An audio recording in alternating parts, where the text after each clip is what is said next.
ನಮಸ್ಕಾರ ಸ್ನೇಹಿತರೆ, ಬೆಂಕಿ ಬಿರುಗಾಳಿ ಚಾನಲ್ಗೆ ತಮ್ಮೆಲ್ಲರಿಗೂ ಸ್ವಾಗತ. ನಾನಿವತ್ತು ಕರ್ನಾಟಕ ರಾಜ್ಯದಲ್ಲಿ ಆಗ್ತಿರತಕ್ಕಂಥ ರಾಜಕೀಯ ಬೆಳವಣಿಗೆಗಳು, ಸ್ಥಿತ್ಯಂತರಗಳು ಹಾಗೂ ಅಲ್ಲೋಲ ಕಲ್ಲೋಲಗಳು, ಅದರ ಜೊತೆಗೆ ಬೆಂಕಿ ಬಿರುಗಾಳಿ ಅಂತ ಸನ್ನಿವೇಶಗಳು ಕೂಡ ತಲೆದೋರ್ತಾ ಇರೋದು ಕೂಡ ಈ ಒಂದು ಸಂದರ್ಭದಲ್ಲಿ ರಾಜ್ಯದ ಜನತೆಗೆ ಅಚ್ಚರಿಯ ಮೇಲೆ ಅಚ್ಚರಿಯ ಮೇಲೆ ಅಚ್ಚರಿಯನ್ನು ಹುಟ್ಟು ಹಾಕ್ತಾ ಇರೋದು ಕೂಡ ಸ್ವಾಭಾವಿಕ ಅನ್ನುವಂಥ ಭಾವನೆ ಪ್ರತಿಯೊಬ್ಬರಲ್ಲೂ ಕೂಡ ಬರ್ತಾ ಇದೆ. ಹಾಗಿದ್ದಾಗ ಈ ಒಂದು ಬೆಳವಣಿಗೆಗಳಿಂದ ರಾಜ್ಯ ಸರ್ಕಾರ ಪಾರಾಗಬೇಕಾದ್ರೆ ಏನು ಮಾಡಬೇಕು, ಯಾವ ರೀತಿ ಅದು ತನ್ನ ಒಂದು ಕಾರ್ಯಸೂಚಿಯನ್ನು ಬದಲಾವಣೆ ಮಾಡಿಕೊಳ್ಬೇಕು, ಆ ಕಾರ್ಯಸೂಚಿಯನ್ನು ಬದಲಾವಣೆ ಮಾಡಿಕೊಳ್ಬೇಕಾದ್ರೆ ಮತ್ತೆ ಸರ್ಕಾರಕ್ಕೆ ಏನಾದರೂ ತೊಂದರೆಗಳು, ಆಡಳಿತದಲ್ಲಿ ಅಡಚಣೆಗಳು, ಜೊತೆಗೆ ನಾಯಕತ್ವದ ಬಗ್ಗೆ ಅಪಸ್ವರಗಳು ಕೂಡ ಏಳಬಹುದೇನೋ ಅನ್ನುವಂಥ ಭಾವನೆಗಳು ಕೂಡ ಕಾಡ್ತಾ ಇರೋದು ಕೂಡ ಸತ್ಯ.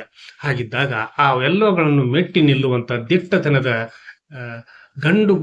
ಗುಂಡಿಗೆಯ ರಾಜಕಾರಣಿ ಈಗ ನಮ್ಮ ರಾಜ್ಯದ ಸಿಎಂ ಆಗಿ ಹೊರಹೊಮ್ಮಿದ್ದಾರೆ. ಹಾಗಿದ್ದಾಗ ಅವರು ತೆಗೆದುಕೊಳ್ಳುವಂತ ನಿರ್ಧಾರದ ಮೇಲೆ ರಾಜಕೀಯ ಭವಿಷ್ಯ ಅಡಗಿದೆ ಅನ್ನುವಂತ ನಿಲುವನ್ನು ಕೂಡ ನಾನು ಈ ಸಂದರ್ಭದಲ್ಲಿ ಸ್ಪಷ್ಟಪಡಿಸಲಿಕ್ಕೆ ಬಯಸಿದ್ದೇನೆ.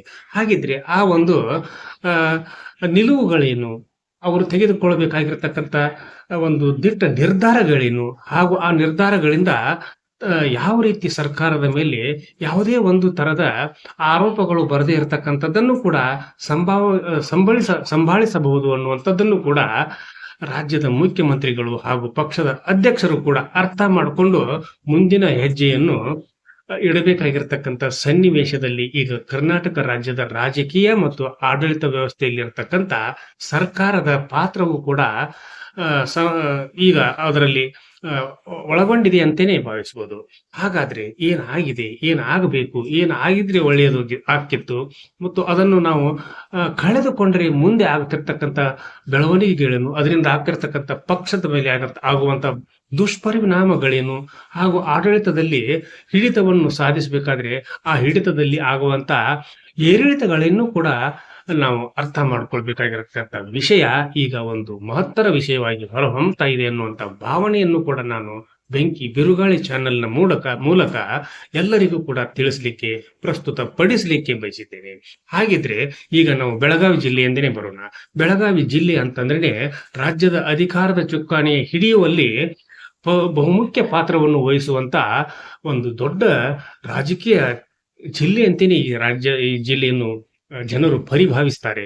ಹಾಗಿದ್ದಾಗ ಈ ಜಿಲ್ಲೆಯ ರಾಜಕಾರಣದಲ್ಲಿ ಇರ್ತಕ್ಕಂಥ ರಾಜಕಾರಣಿಗಳು ದೊಡ್ಡ ರಾಜಕಾರಣಿಗಳು, ದಿಟ್ಟ ರಾಜಕಾರಣಿಗಳು, ಯಾವುದಕ್ಕೂ ಕೂಡ ಜಗ್ಗದೆ ಬಗ್ಗದೆ ನಡೆಯುವಂತ ಧೀಮಂತ ಅನುಭವಿ ರಾಜಕಾರಣಿಗಳನ್ನು ಒಳಗೊಂಡಿದೆ ಈ ಒಂದು ಬೆಳಗಾವಿ ಜಿಲ್ಲೆ. ಈ ಬೆಳಗಾವಿ ಜಿಲ್ಲೆಯ ಒಂದು ವಿಚಾರವನ್ನು ಈ ಸಂದರ್ಭದಲ್ಲಿ ನಾನು ಪ್ರಸ್ತಾಪ ಮಾಡಲಿಕ್ಕೆ ಬಯಸಿದ್ದೇನೆ. ಅದು ಕೂಡ 3 ವರ್ಷಗಳ ಹಿಂದೆ ನಡೆದಿರತಕ್ಕಂಥ ಒಂದು ಘಟನೆ. ಅದು 3 ವರ್ಷಗಳ ಹಿಂದೆ ನಡೆದಿರತಕ್ಕಂಥ ಘಟನೆಯನ್ನು ಈಗ ಏಕೆ ನಾನು ಅದನ್ನು ಪ್ರಸ್ತಾಪ ಮಾಡ್ತಾ ಇದ್ದೇನೆ ಅಂತಂದ್ರೆ ಅದಕ್ಕೂ ಕೂಡ ಒಂದು ಕಾರಣವಿದೆ. ಆ ಕಾರಣಕ್ಕೂ ಕೂಡ ಮತ್ತೊಂದು ಕಾರಣವೂ ಕೂಡ ಇದೆ. ಅದನ್ನು ಕೂಡ ನಾನು ಈಗ ತಮಗೆ ಹೇಳಲಿಕ್ಕೆ ಬಯಸಿದ್ದೇನೆ, ಉಲ್ಲೇಖ ಮಾಡ್ಲಿಕ್ಕೂ ಕೂಡ ಬಯಸ್ತಾ ಇದ್ದೇನೆ. ಹಾಗಿದ್ರೆ ಏನು ಎಂತು ಆ ಒಂದು ಪರಿಸ್ಥಿತಿಯಲ್ಲಿ ಯಾರಿದ್ದಾರೆ, ಅವರ ಮುಂದಿನ ನಡೆಗಳೇನು, ಈಗ ಇರುವಂತ ಹೆಜ್ಜೆಗಳೇನು, ಅವರಿಗೆ ಒದಗಿ ಬಂದಿರತಕ್ಕಂಥ ರಾಜಕೀಯ ಸ್ಥಿತ್ಯಂತರಗಳೇನು ಅನ್ನುವಂಥದ್ದನ್ನು ಕೂಡ ನಾವು ಒಂದೊಂದಾಗಿ ಅವಲೋಕನ ಮಾಡಿಕೊಳ್ತಾ ಹೋಗೋಣ ಬನ್ನಿ.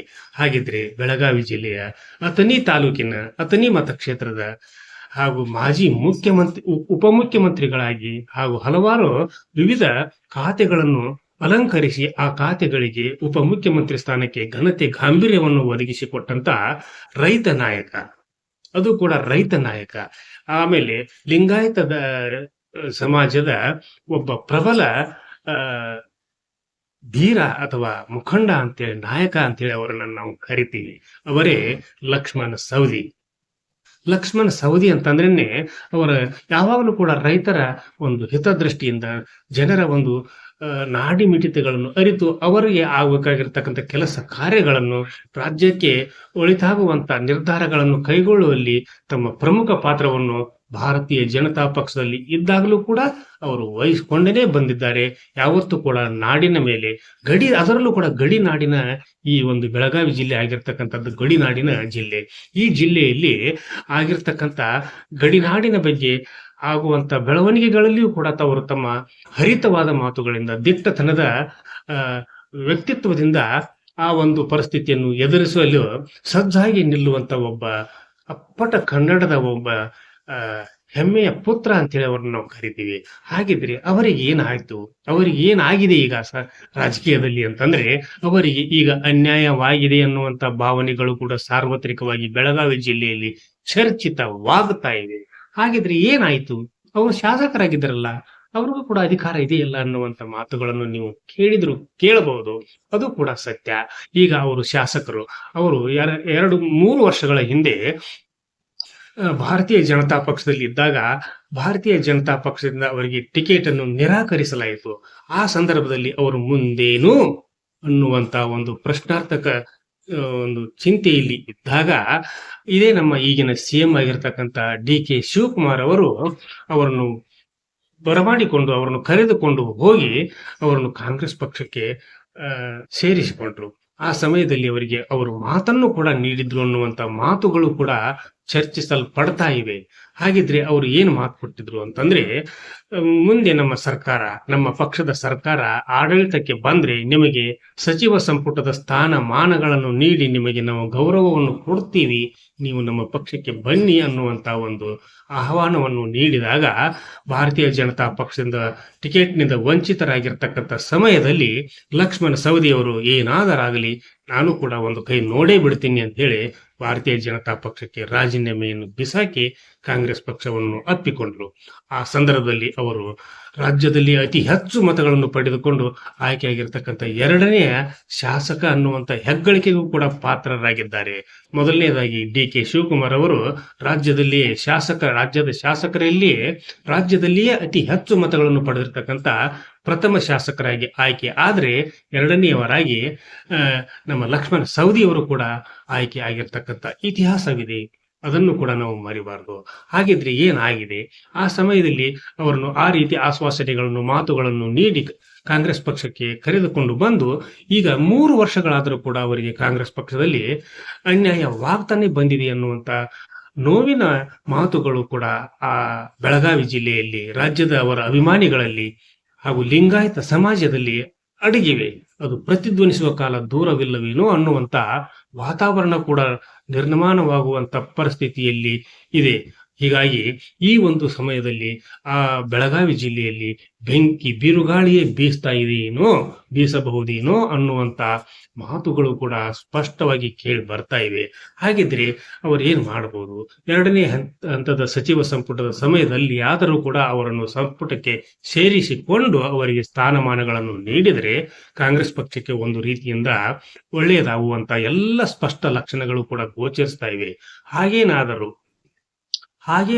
ರಾಜಕೀಯ ಒಂದು ಸ್ಥಿತ್ಯಂತರಗಳಿಗೆ ಒಳಸುಳಿಗಳಿಗೆ ಸಿಕ್ಕು ಡಿ.ಕೆ. ಶಿವಕುಮಾರ್ ಅವರು ಮಂತ್ರಿ ಸ್ಥಾನವನ್ನು ಲಕ್ಷ್ಮಣ ಸವದಿ ಅವರಿಗೆ ನೀಡದೇ ಇದ್ರೆ ಅವರು ತಮ್ಮ ದಾರಿಯನ್ನು ತಾವು ಕೈಗೊಳ್ಳುವಂತ ಎಲ್ಲ ಸ್ವಾತಂತ್ರ್ಯವನ್ನು ಇಟ್ಟುಕೊಂಡಿದ್ದಾರೆ. ಯಾಕಂದ್ರೆ ಮೊದಲನೇ ಹಂತದಲ್ಲಿ ಅವರಿಗೆ ಸಿಗಬೇಕಾಗಿತ್ತು, 3 ವರ್ಷಗಳ ಮೊದಲೇ ಅವರಿಗೆ ಸಿಗಬೇಕಾಗಿತ್ತು, ಅದು ಕೂಡ ಆಗಲಿಲ್ಲ. ಈಗ ಡಿ.ಕೆ. ಶಿವಕುಮಾರ್ ಅವರೇ ಸಿಎಂಗಳಾಗಿ ಇದ್ದಾರೆ. ಈಗಲಾದ್ರೂ ಕೂಡ ತನಗೆ ನ್ಯಾಯ ಸಿಗಬಹುದೇನೋ, ನಾನು ಮಂತ್ರಿಯಾಗಿ ಮತ್ತೆ ವಿಜೃಂಭಿಸಬಹುದೇನೋ ಅನ್ನುವಂತ ಆಶೆಯಲ್ಲಿ ಇದ್ದಾಗ ಅವರಿಗೆ ಮತ್ತೆ ನಿರಾಶೆ ಆಗಿದ್ದನ್ನು ನೋಡಿ ಅವರು ಯಾಕೋ ಏನೋ ಮೌನಕ್ಕೆ ಶರಣಾಗಿದ್ದಾರೆ. ಹಾಗೂ ಒಂದು ಮುನಿಸಿಗೂ ಕೂಡ ಕಾರಣವಾಗಿದೆ ಅನ್ನುವಂತ ಭಾವನೆಗಳು ಕೂಡ ಉಂಟಾಗ್ತಾ ಇವೆ. ಹಾಗಾದ್ರೆ ಅವರನ್ನು ಕಾಂಗ್ರೆಸ್ ಪಕ್ಷ ಕಳೆದುಕೊಳ್ಳಲಿಕ್ಕೆ ಇಷ್ಟಪಡುತ್ತದೆಯೇ ಅಂತಂದ್ರೆ ಸಾಧ್ಯವೇ ಇಲ್ಲ. ಯಾಕಂತಂದ್ರೆ ಲಕ್ಷ್ಮಣ ಸವದಿ ಅಂತಂದ್ರೇನೆ ಒಬ್ಬ ಪ್ರಬಲ ಲಿಂಗಾಯತ ಸಮುದಾಯದ ದೊಡ್ಡ ನಾಯಕ. ಅದು ಕೂಡ ರಾಜ್ಯದಾದ್ಯಂತ ಹೆಸರು ಮಾಡಿರ್ತಕ್ಕಂಥ ಒಬ್ಬ ಧೀಮಂತ ನಾಯಕ. ಅದು ಕೂಡ ರೈತರ ಪರವಾಗಿ ತನ್ನ ಹೋರಾಟಗಳನ್ನು ಮಾಡುತ್ತಾ ಮುಂದೆ ಬಂದಿರತಕ್ಕಂಥ ಒಬ್ಬ ರೈತ ನಾಯಕ ಅಂತೇಳಿ ಅವ್ರನ್ನ ನಾವು ಕರಿತೀವಿ. ಹಾಗಿದ್ದಾಗ ಅವರನ್ನು ಕಳೆದುಕೊಂಡ್ರೆ ಕಾಂಗ್ರೆಸ್ ಪಕ್ಷಕ್ಕೇನೆ ನಷ್ಟ ವಿನಃ ಲಕ್ಷ್ಮಣ ಸವದಿ ಅವರಿಗೆ ಯಾವುದೇ ಒಂದು ನಷ್ಟ ಆಗುವುದಿಲ್ಲ ಅನ್ನುವಂತ ಮಾತುಗಳು ಕೂಡ ಚರ್ಚಿತವಾಗ್ತಾ ಇವೆ. ಹಾಗಿದ್ರೆ ಅವರನ್ನು ಕಾಂಗ್ರೆಸ್ ಪಕ್ಷ ತೆಗೆದುಕೊಳ್ಳುತ್ತಿದೆ ಅಂತಂದ್ರೆ ಅದಕ್ಕೂ ಕೂಡ ಕಾಲವೇ ಉತ್ತರ ಹೇಳಬೇಕು. ಹಾಗಾದ್ರೆ ಇತ್ತೀಚೆಗೆ ನಡೆದಿರ್ತಕ್ಕಂಥ ಬೆಳವಣಿಗೆಗಳನ್ನು ಕೂಡ ನಾನು ಈ ಸಂದರ್ಭದಲ್ಲಿ ರಾಜ್ಯದ ಜನತೆಗೆ ಹಾಗೂ ಕಾಂಗ್ರೆಸ್ ಪಕ್ಷಕ್ಕೆ ತಲುಪಿಸಲಿಕ್ಕೆ ಈ ಸಂಚಿಕೆಯನ್ನು ಮಾಡ್ತಾ ಇದ್ದೇನೆ. ಅದು ಕೂಡ ಸುಮಾರು ಒಂದು 4-5 ದಿನಗಳ ಹಿಂದೆ ಭಾರತೀಯ ಜನತಾ ಪಕ್ಷದ MLC ಅವರು ಅಥಣಿಯ ಒಂದು ಪ್ರವಾಸಿ ಮಂದಿರದಲ್ಲಿ ಲಕ್ಷ್ಮಣ ಸವದಿಯವರಿಗೆ ಭೇಟಿಯಾಗಿ ಸುಮಾರು ಅರ್ಧ ಗಂಟೆಗಳ ಕಾಲ ಚರ್ಚೆ ನಡೆಸಿರುವುದು ಕೂಡ ರಾಜಕೀಯ ಚರ್ಚೆಗೆ ಗ್ರಾಸವಾಗಿದೆ. ಅದನ್ನು ಕೂಡ ಅರ್ಥ ಮಾಡ್ಕೋಬೇಕು. ಅವರು ಏನೇನು ರಣತಂತ್ರಗಳನ್ನು ಹೆಣೆದ್ರು, ಯಾವ್ಯಾವ ಒಂದು ವಿಚಾರಗಳನ್ನು ಚರ್ಚೆ ಮಾಡಿದ್ರು, ಅದು ಈಗ ಅಪ್ರಸ್ತುತ. ಆಮೇಲೆ ಭಾರತೀಯ ಜನತಾ ಪಕ್ಷದ ರಾಷ್ಟ್ರೀಯ ಪ್ರಧಾನ ಕಾರ್ಯದರ್ಶಿಗಳಾಗಿರ್ತಕ್ಕಂಥ BL ಸಂತೋಷ್ ಅವರು ಕೂಡ ಲಕ್ಷ್ಮಣ ಸವದಿ ಅವರನ್ನು ಮೀಟ್ ಮಾಡಿ ಹೋಗಿದ್ದಾರೆ ಅನ್ನುವಂತ ಮಾತುಗಳು ಕೂಡ ಹೇಳಿ ಬರ್ತಾ ಇರೋದು. ಇದು ರಾಜಕೀಯ ಬೆಂಕಿ ಬಿರುಗಾಳಿ ಅಂತಿರೋ ಮತ್ತೇನಂತಿರೋ ನಿಮಗೆ ಬಿಟ್ಟದ್ದು. ಹಾಗಿದ್ದಾಗ ಅವರು ಒಂದು ವೇಳೆ ಕಾಂಗ್ರೆಸ್ ಪಕ್ಷ ಅವರನ್ನು ನಿರ್ಲಕ್ಷ್ಯ ಮಾಡಿದ್ದೇನೆ ಅಂತಂದ್ರೆ ಅವರಿಗೂ ಕೂಡ ಎಲ್ಲ ನಿರ್ಣಯಗಳನ್ನು ಕೈಗೊಳ್ಳುವಂತ ಸಂಪೂರ್ಣ ಸ್ವಾತಂತ್ರ್ಯವನ್ನು ಲಕ್ಷ್ಮಣ ಸವದಿ ಅವರು ಕೂಡ ಇಟ್ಕೊಂಡಿದ್ದಾರೆ. ಅದನ್ನ ಕಾಂಗ್ರೆಸ್ ಪಕ್ಷ ಯಾವ ರೀತಿ ಬಳಸಿಕೊಳ್ತತಿ, ಅವರನ್ನು ಯಾವ ರೀತಿ ಉಳಿಸಿಕೊಳ್ತಾರೆ, ಅವರಿಗೆ ಯಾವ ರೀತಿಯ ಅಧಿಕಾರದ ಸ್ಥಾನಮಾನಗಳನ್ನು ನೀಡಿ ಅವರಿಗೆ ಕೊಟ್ಟ ಮಾತನ್ನು ಉಳಿಸಿಕೊಳ್ತಾರೆ ಅನ್ನುವಂತ ಸಂದೇಶದೊಂದಿಗೆ ಇವತ್ತಿನ ಸಂಚಿಕೆಯನ್ನು ಇಲ್ಲಿಗೆ ಮುಗಿಸುವುದಕ್ಕೆ ಪೂರ್ವದಲ್ಲಿ ಬೆಂಕಿ ಬಿರುಗಾಳಿ ಇದು ನಿಮ್ಮೆಲ್ಲರ ಚಾನಲ್ಲು, ಸಮಸ್ತ ಕನ್ನಡಿಗರ ಚಾನಲ್ಲು. ಈ ಚಾನಲ್ಗೆ ಸಬ್ಸ್ಕ್ರೈಬ್ ಆಗದೆ ಇರ್ತಕ್ಕಂಥವ್ರು ಪ್ರತಿಯೊಬ್ಬರು ಕೂಡಲೇ ಸಬ್ಸ್ಕ್ರೈಬ್ ಮಾಡ್ರಿ. ಜೊತೆಗೆ ಈ ಸಂಚಿಕೆಯನ್ನು ರಾಜ್ಯದ ಪ್ರತಿ ಮನೆಗೂ ಪ್ರತಿ ವ್ಯಕ್ತಿಗಳಿಗೂ ಕೂಡ ತಲುಪಿಸ್ರಿ.